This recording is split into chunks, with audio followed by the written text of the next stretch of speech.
for stair steps. Do you have steps in your house going upstairs? Mom puts stuff on for you girls to take up and you don't? It's okay. You know how that works. I do. Well, this was more of a modern design. The pioneers would have had stairs. Their stairs were, however, very narrow and steep. They didn't have stuff. They were considered wealthy if they had 3 outfits. Do you have more than 3? I wish they did. Very blessed, aren't you? I have more than 3 village dresses, so yes, we're all very blessed. Thank you. You have a great day. These are all for sale in the front museum store. They're for your treasures. Your rocks, your treasures. Your marbles, your jewelry, your hair ties, your candy, yes. Yes. Well, thank you. Thank you. Have a great day. So this is an example of the Pioneer egg basket. And the reason for the pouch is the eggs didn't crack and break so easily. Oh, yeah. And then we have a bigger version. You're now going for carrots and potatoes for supper stew. And when this got heavy, you could barely send your hip. Never free arm for the baby. Eggs. And in she sits. Okay. It's your wedding day. Oh, really? Yes, congratulations. Thank you. You're receiving a food source to start your homestead. There you go. You're thrilled. Yeah. You're raising chicken and eggs, you're eating chicken and eggs, you're trading with your chicken and eggs. You're trading for the things you can't grow or raise yourself.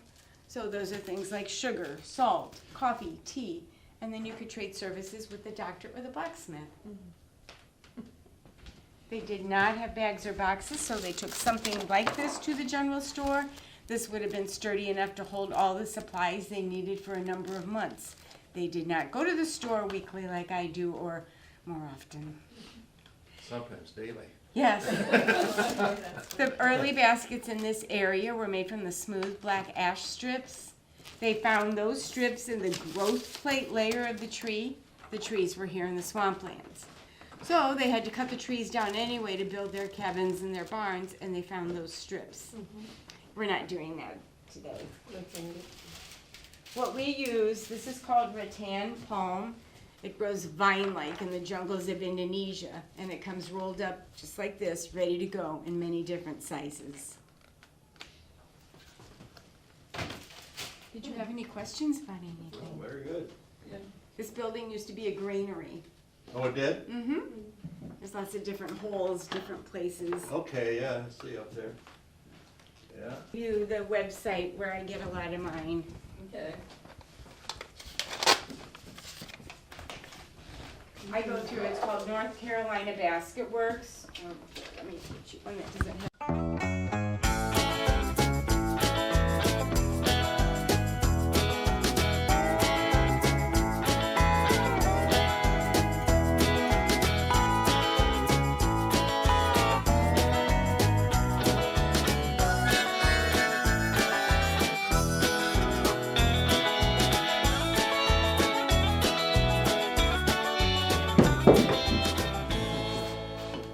Draw knives and put it on the shaving horse and form that. That's the outside. Okay, that's how you form them, Yeah, okay. the outside of the pail, it's inside the pail. Those draw knives.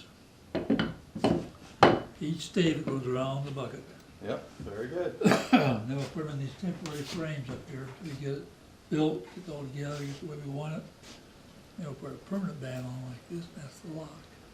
Oh, okay, Locks. yeah. That's neat. This is a reed from the basket shop. We're just trying something different. You can bend these real easy. Right. Yeah, The ones we make, we gotta soak in water so we can bend them, they'll break. Mm-hmm. Well, that's an anvil.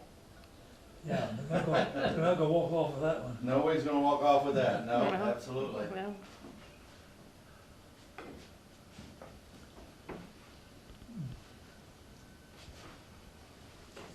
What kind of a camera you got there? Jeez. Smile. There you are.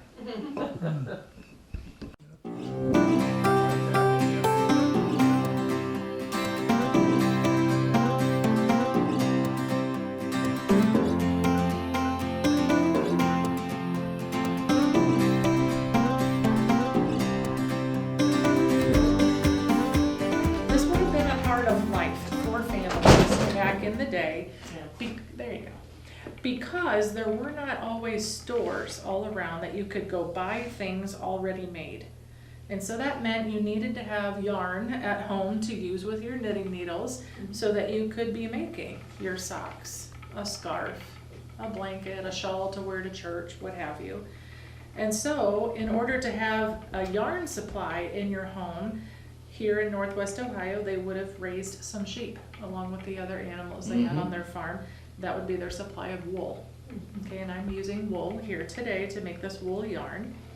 So you raise your sheep. He's growing his hair for you, his wool. You shear the sheep in the springtime. Then you have all that wool that needs to be cleaned. Okay, sheep get into all kinds of things throughout the year, right? In the barn, in the pasture, everything's sticking to the wool. So you gotta clean the wool.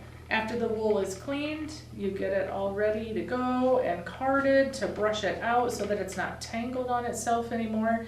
And then you can do the spinning, like what I'm doing here.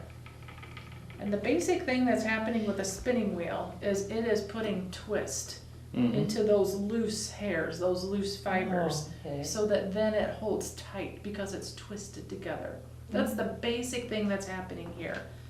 This is just a drive band here. Okay, I see. That's connecting the big and the little wheels, okay? The yarn just goes from my hands, it pulls into this hole, this orifice, and it winds onto the bobbin. Okay, it's always slowly pulling it into there as I'm making that new section. So I am drafting out a certain thickness or thinness of this fiber, and I let my hand come up to let the twist go into that. I see. That's what makes the size of your yarn, how much fiber you're letting that twist come into, okay? And by having this pedal, this treadle, I'm able to keep that wheel in motion. Any other questions or anything else you're wondering about? No, it's very nice. How do you add more Yeah. wool? How do you add more? And I got a piece of straw there or something I want to pick out. So when you come to the end of a section, I'm going to keep it pinched right there. I want some that's still not spun yet. I want it Okay. to be loose and airy. And I'm just going to add in this new section that's also loose and airy. And I'm just going to kind of hold them as if they were already together. And that twist will just come up and incorporate in. Just works right together then. It Okay, does, okay. yes, Very okay? So there we go. Very So I'm good. making one big long piece of yarn. And typically, at the end of the day today, having been here all day and spinning, I'll have close to 200 yards of yarn that I will have made. And that'll be pretty much a bobbin full. There was a fellow here a couple summers ago and we were talking about that and he said, well, a football field is 100 yards, Yeah. right? The Yeah. painted to the painted lines. Right? I said, yeah, it is. 2 football So fields. if there's 2 of them, down Yeah. and back, that's what that would span, Yeah. you know, that amount. And that's not enough to make a pair of socks for an adult. To knit a pair of socks, you would need about another half of that or so to knit an actual pair of socks. So everything takes time, Yeah. you know? So, Oh, very good. yeah, yeah. No, thank you. All righty, you are welcome. Why the big wheels? It's an older wheel than this, where you have the foot pedal and it automatically drawing in your yarn. So this is a great wheel or a walking wheel, and it's just the earlier model than what this one is. So you stand when you use this wheel. No foot pedal, Okay, that's okay? So you're standing at the wheel. One hand is on the wheel doing the turning. It's gonna be a slower turn, okay? Your other hand is holding the fiber in it, which is attached to here, your fiber is, and then you're slowly taking some steps away from the wheel. As you're doing that, it's twisting that fiber. Then you walk back up to the wheel to be winding it onto the bobbin. Oh my gosh. Okay, so more hands-on steps Yeah. versus this, so. That was But it probably a does lot the same thing, nicer. still makes the yarn, so. And this is a smaller size too, you know, than what that is, so, yep, good question. Very good.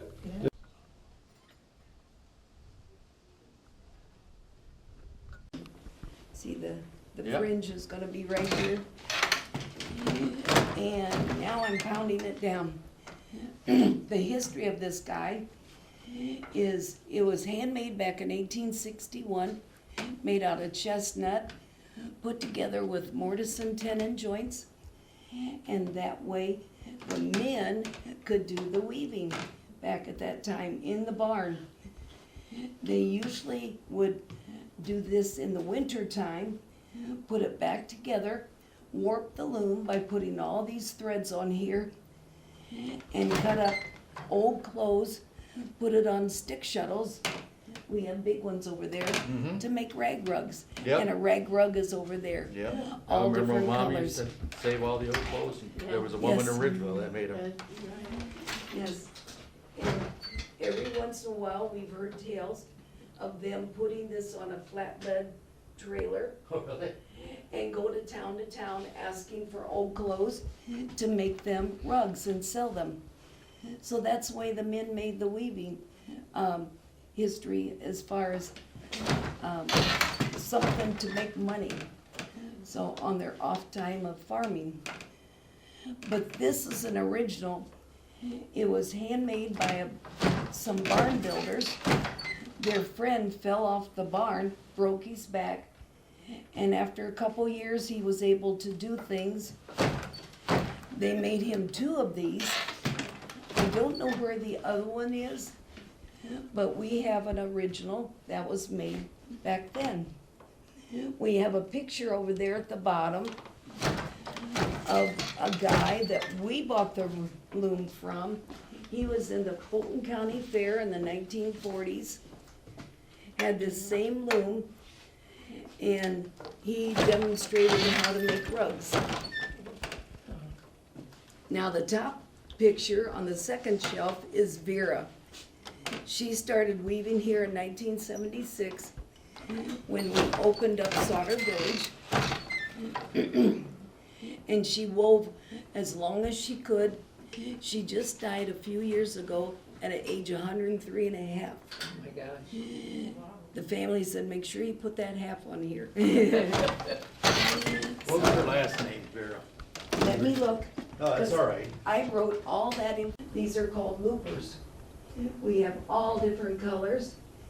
We have denim and we have flannel. Little boy was in earlier and he said, that's my pair of pants. I have some like that. We have Christmas colors, all colors. There's a 4-pedal machine. This is making bookmarks, which is right there. And this is the pattern. And you push the different pedals and the headers come up, making the pattern of a cross. And we had a junior historian here this morning that makes 6 of these. She was weaving away, so she's about ready to go home. So back here. This is the 1880s church, same building, everything. Just not same furniture, but it is 1880s. This is where the furniture was from. Just St. Mark's gave away all their stuff because this was a schoolhouse after it was a church. Oh, okay. Yeah, they would use it for schoolhouse in the fall through spring, and then it would be used for Sunday school and Bible school in the summers. Okay. Now, is it the same church that's now uptown? No, that one is Zion. Yeah, I thought there was a St. Mark's. St. Mark's is 15 minutes south there. Okay. There's a St. John's and Zion in Okay. Archbold. But that's Here's where in the winter time it pays to get to church early in the front row. yeah, Sit by the oven, Yeah, sit by but- the stove. yes. Women and children probably would have been closest to the stove, and men probably would have been. You have a song? Oh. You know? No, can't think of one right now. Hey, Dick. Richard, Yeah. he wants to play the organ. Oh, okay. Okay. For spacious skies.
this was one of the first businesses formed. And when the farmers came here, they needed to have grain to plant, so they had to go to the grist mill to get it. This was the Black Swamp area, last part of Ohio settled. And if you were a farmer here in 1820, your closest grist mill was just outside of Toledo on the banks of the Maumee River, a place called Grand Rapids, Ohio. Oh, Oh, yeah. Okay, you know the Ludwig mill that's there? Yeah, Okay, yeah, well, that was the mill for this area. okay. And if you were a farmer here, because this was so wet and damp, it would have taken you a whole week in a wagon to get there and back. You had to go south a whole day to what's Route 24, you probably know 24. Yep. That was the Moraine Road that took you into Toledo. And then when the harvest came in, you had to do it all over again. And so by 1840, these had opened up, and there was one about 7 miles north of here on Mill Creek, another one about 10 miles south of here on Bean Creek. Farmer could do that in a day. So he didn't have to be gone as long from the farm. This was never a mill on this site because we're a recreated village. Everything's been brought in. Right. But everything in here came from existing mills, so we're Okay. authentic on the inside. Okay. We grew 6 grains in Ohio.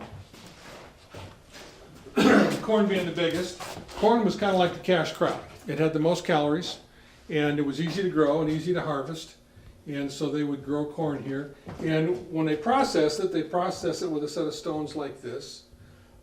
This particular stone is grooved for corn because it's a pretty big grain. There were 2 stones. One was fixed, it was called the bed stone. The other one sat on top of it, it was called the runner stone, and it did all the work. And when the 2 stones passed one another, the grooves would catch the grain like a big pair of scissors Okay. and just cut it into smaller and smaller and smaller pieces. Okay. The stones never touched, because if they did, you'd get stone dust in with the meal, and that wasn't very tasty. Also wear out your grooves faster. Yep. But you had to have a set of stones grooved for each size grain you were going to grind. If you tried to grind rye, for instance, on here, those little seeds would just sit right there and nothing would happen. So the rye stone, the entire stone is grooved like that. Okay. Yeah. The way we move the stone here is with our water wheel, and if you look out the window over here, you can see the wheel.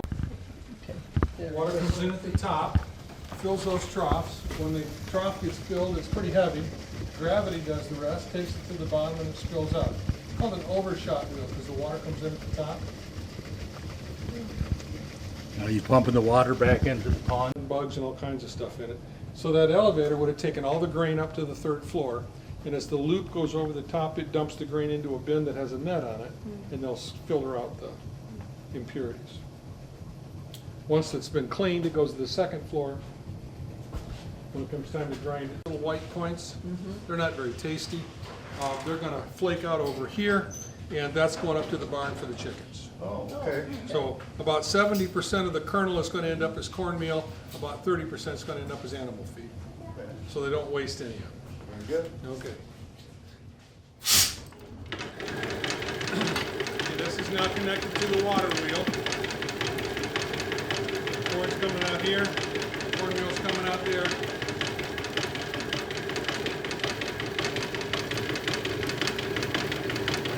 And this is mostly for demonstration purposes. If we were in production, this mill could do 100 bushels a day, 100 bushel baskets a day, which is about what a farmer raised on 3 acres. They ran from sunup to sundown 6 days a week. Didn't work on Sunday. It didn't work after dark because they would have had oil lamps in here for lighting. When you grind grain, it creates dust. If you have an open flame, you can have an explosion. If you blew this building up, everybody's resources went with it. So typically, when the sun went down, the mill went off.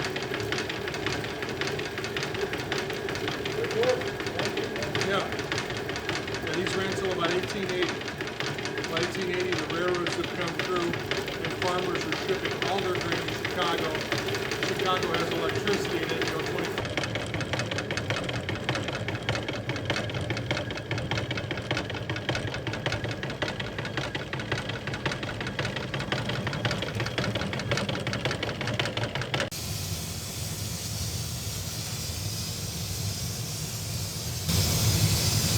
Making the twist in the hemisphere toward me.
like these. It's got a reverse direction on both poles.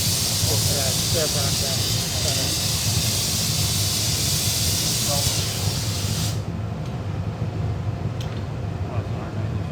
Yep.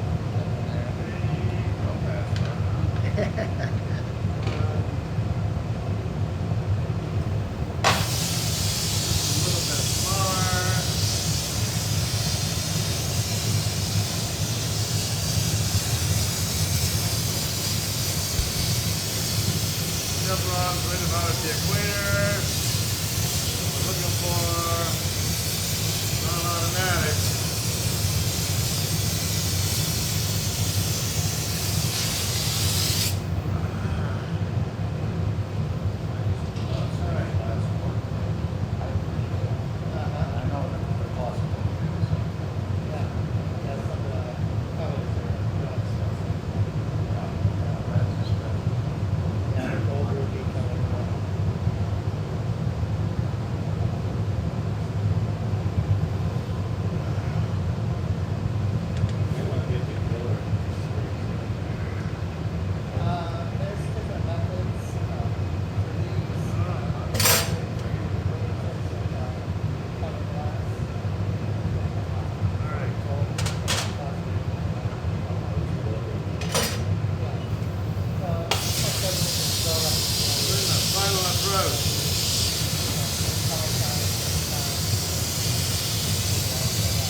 Call the tower, ask him to look to see if our wheels are down.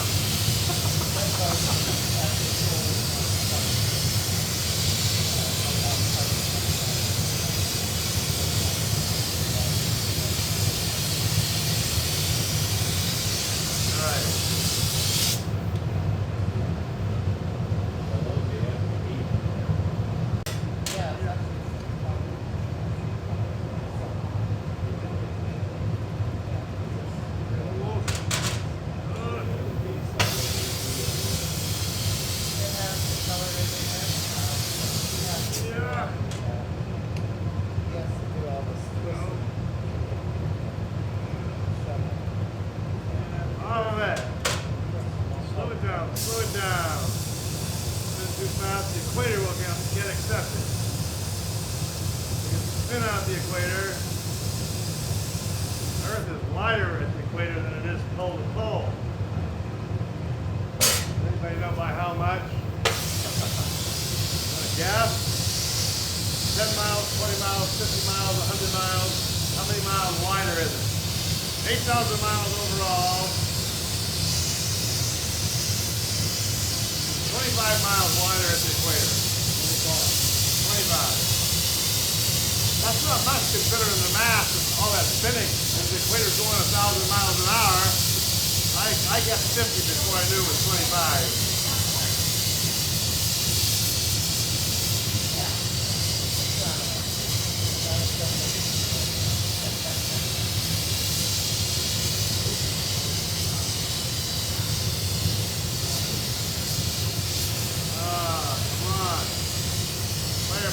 Forever. I'm forced to use this really cold, heavily oxidizing fire. So my clear glass will turn brown. And we also have on the right-hand side Mark our potter.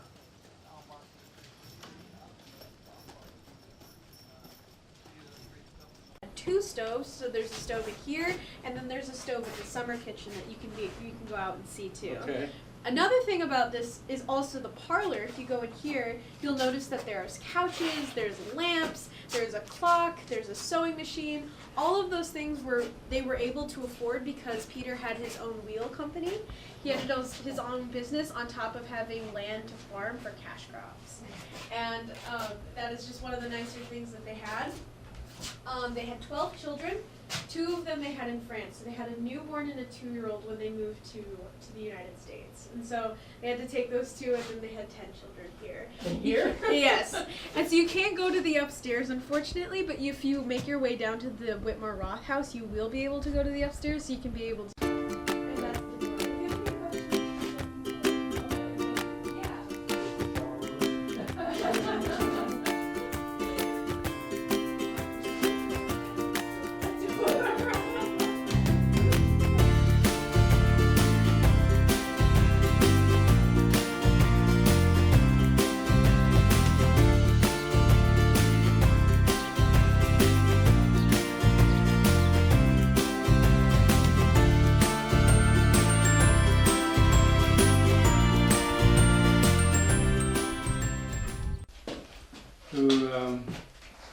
picture you see here, country doctor. I practiced in Pettisville, Ohio, about 5 miles up the road from here. And the building that he's standing in front of is the medical building that he had built for him in 1911. In the 20s, it wasn't uncommon for doctors, country doctors, to practice out of their house, their home, which was true of this Dr. McGuffin at first. But a lot of babies were born in back bedrooms. He would go out and deliver babies. He had a couple of bags. There's one of them right there, a black bag up there. He would also had another one that would be strictly for maternity. And so he would grab that and jump in his buggy and away he'd go, day or night. Here's a Good. Good. Well, have you been in this store before? Nope. Where First are time. you folks from? We're just Napoleon, but they're Chicago area. Okay, so this is friends or family that are in? Family. Family, very good. So this is the Sauder Hardware, the Napoleon family. Do you ever eat in Archbold or drive through? And then when and so he had horse and buggies he had horse equipment and buggies in here. He didn't have horses and buggies. And then the Model T car came along and the new form of transportation, he didn't need carriages to sell, so he reinvented.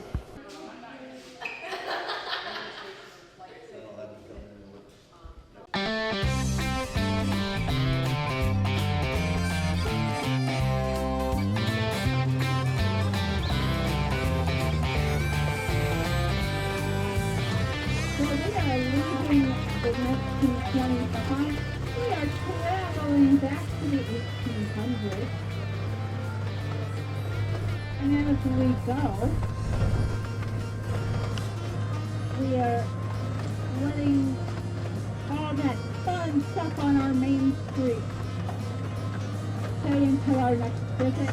Why are things like the grocery store, the hardware store, jewelry store, the movie theater. I have visited the barber, the doctor's office. Oh, and how can I forget the candy store or the soda house? They start on the left-hand side using the left door, women on the right, and they sat separately during the worship service. Oh yes, some of our sheep. The one with the curly horn, his name is Oliver.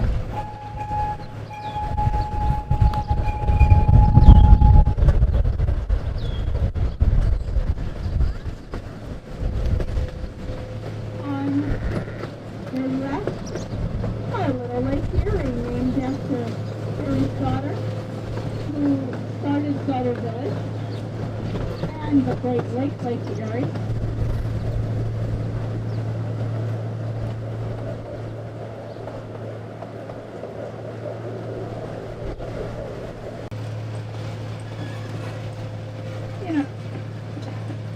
In all of Ohio.